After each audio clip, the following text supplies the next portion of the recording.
سلام، وقتتون بخیر. امیدوارم که حالتون خوب باشه و در صحت و سلامت کامل باشید. مهسا افتخاری هستم، مدرس نرم افزارهای طراحی لباس سه‌بعدی. خیلی خوش اومدید به این دوره آموزشی. توی این دوره آموزشی قراره که با همدیگه و در کنار همدیگه از دوره مقدماتی تا پیشرفته طراحی لباس سه‌بعدی رو با همدیگه آموزش ببینیم. در بخش اول توضیحات کلی در مورد نرم افزار کلو 3D و سیستم مورد نیاز برای این نرم افزار رو خدمتتون میگم و اینکه در واقع سایت کلو 3D رو بهتون معرفی میکنم و بخش کلو کانکت که شما بتونید دانلود و آپلود رو در وبسایت کلو 3D و در بخش کلو کانکت انجام بدید.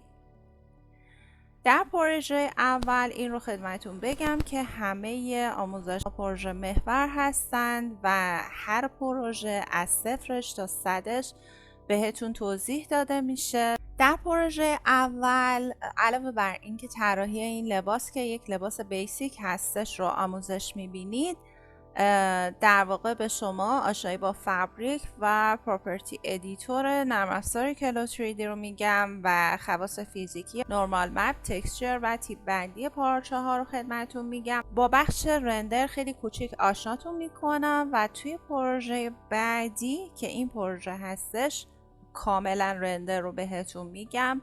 زاویه دوربین، نورپردازی یا لایتمون و اینکه در واقع خواص و پروپرتی ادیتور رندر باید به چه شکلی باشه خدمتتون توضیح میدم و اینکه بهتون میگم که چجوری در واقع یک تصویر رو بیارید توی نرم افزار فتوشاپ، بک‌گراندش رو بردارید، ادیتاش رو انجام بدید و بتونید برای طرحی که میخواید اون تصویری که میخواید رو آماده بکنید به این شکل.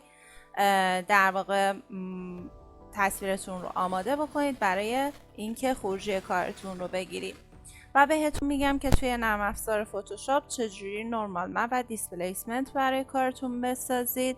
توضیحات تکسچر ها رو بهتون میگم و همونطور که گفتم رندرینگ رو کامل بهتون توضیح میدم و همینطور در مورد میکاپ توی نرم افزار کلو 3D بهتون توضیحات رو میدم و این پیراهن رو با هم دیگه طراحی میکنیم.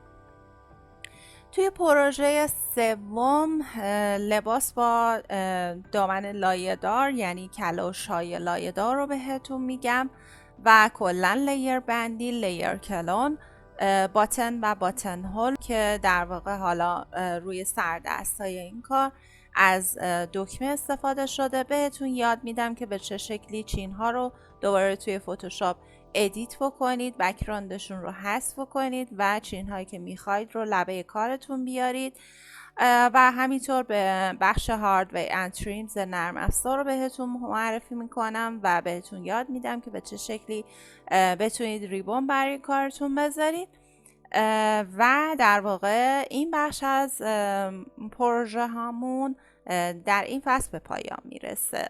امیدوارم که بخش اول آموزش ها و سبک آموزشی من رو دوست داشته باشید و با من در ادامه آموزش ها همراه بشید.